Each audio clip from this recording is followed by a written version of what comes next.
Hi guys, it's Claude from Canine IQ. It's been a while since I've posted. It's 2020, so I thought I'd put a few more videos online just to give some people information on some topics that I find pretty important. If you like this channel, the intent is to try and keep it free with lots of good information. So if you find it interesting, please hit the subscribe button. The more people that we've actually got coming to the site and the YouTube channel, the more I can get this information out to everybody, and let's keep it free. Let's keep the conversation happening. What I want to talk to all of you guys today is the whole concept of critical period effect. Now, a lot of people don't quite understand the benefit of critical period. Effectively, when you buy a puppy, from when it's born till around 14 to 16 weeks, it's actually called the critical socialization period. They classify it as critical, or scientists classify it as critical, because it's the most developmental and formative period in a puppy's life. So effectively, in that period of time, we need to think many steps ahead and trying to figure out how we want the puppy to be as an adult dog. And in that critical period, those first 16 weeks, we need to devise a strategy to actually get the dog out and about and get it exposed to all the different triggers or sensations or stimuli that you might want the dog to have a good association with as an adult. So it can't be left up to chance. It needs to be prescribed. And the problem that we've got is because it's a 16-week window, people usually get their puppies at about 8 weeks. And then we've got a bit of a complicated problem. Most people take their puppies to a vet, and the vets are completely divided as to how they approach this. Some vets will actually say, yes, we need to get the puppies out and about, and other vets will say, no, we've got a pretty strict vaccination period, and you need to keep your puppy isolated or restricted in its ability to deal with life and the external environment because of potential for disease. And I get where they're coming from. So they're two conflicting periods of time. 14 weeks is usually the vaccination period, and 14 to 16 weeks is a critical socialization period. Responsible dog ownership is all about taking your dog out and mitigating the risk with a concerted effort to get the dog exposed as much as possible. So these first 16 weeks, it's all about preparing the dog for adult life. So if you live in a busy environment, like say a city environment, you need to get your dog out and about in busy streets, hot, cold, light, dark, noisy, around people, around vaccinated dogs, not unvaccinated dogs, but just all the environments and all the different things that you need to get the dog used to as an adult dog. Chances are, if you actually don't expose your dog during that period of time, the dog hasn't been exposed to that. So you're leaving a lot of opportunity up to chance. And then once it misses these 16 weeks, it's very, very hard to get that time back.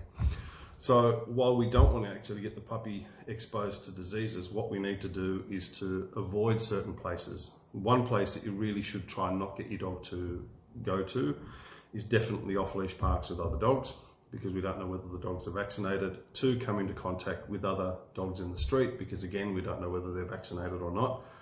Typically on grass nature strips, that's where most of the dogs would do their business, at the base of trees, at the base of poles. Typically where dogs might go to the toilet is where we need to avoid, but everywhere else we need to get the dogs out and about, and we need to get them exposed. So what we're trying to do in this 16 weeks is to get the dog into as many different environments as possible to develop confidence. The other thing that we also need to do, and this will be a segue into another video, is in these 16 weeks, we need to start to teach the dog how to problem solve, how to learn, how to show self-control, how to actually start to understand what's expected of it, some simple rules, simple structure. Because if we don't do it in these 16 weeks, it's the most vulnerable period. In human context, it's like the first 7 years of a child. If you homeschooled a child from birth up until about 7 years of age and you didn't let it go out into the general world, you would probably find that its social development might be stunted or restrained a little bit. Also, if a child is in those first 7 years, isn't taught to think constructively, learn to problem solve, it's restricted in life. If in those 7 years you don't teach a child lots of different things, like maybe playing a musical instrument or learning a second language or doing things that are a little bit more complicated, by the time it gets to 7, it makes life a little bit more difficult. Now, there's a lot of research on the internet that goes into the critical developmental period for children, and the same thing applies to dogs, except the window of exposure is a lot shorter. So if you can take anything out of this video at all, is when you get your puppy at 8 weeks of age, up until about 14 to 16 weeks, is we need to get the dog out and about in all the different environments that you want the dog to be in as an adult. The caveat here is that we need to make it safe. What we don't want to have is situations where the dog gets a really bad association with something, because that can potentially have strong carryover through for life. Good association with things have got good carryover for life. So if we can develop a lot of positive associations with as many different things as possible in that period of time, you're going to have a dog that's actually quite well grounded. If we take dogs working in the agencies, whether it's police, prison, military, those dogs from about 4 to 6 weeks of age already start to do that process. They get taken out to lots of different environments. They get used to different floor conditions, different surfaces, different textures, different noises, different levels of excitability. We get them used to gunfire. We get them used to everything, so that by the time they get to 16 weeks, seen it, done it, all good, I'm ready to rock and roll with that. And if we don't do that in that first 16-week period, we're leaving ourselves pretty much exposed.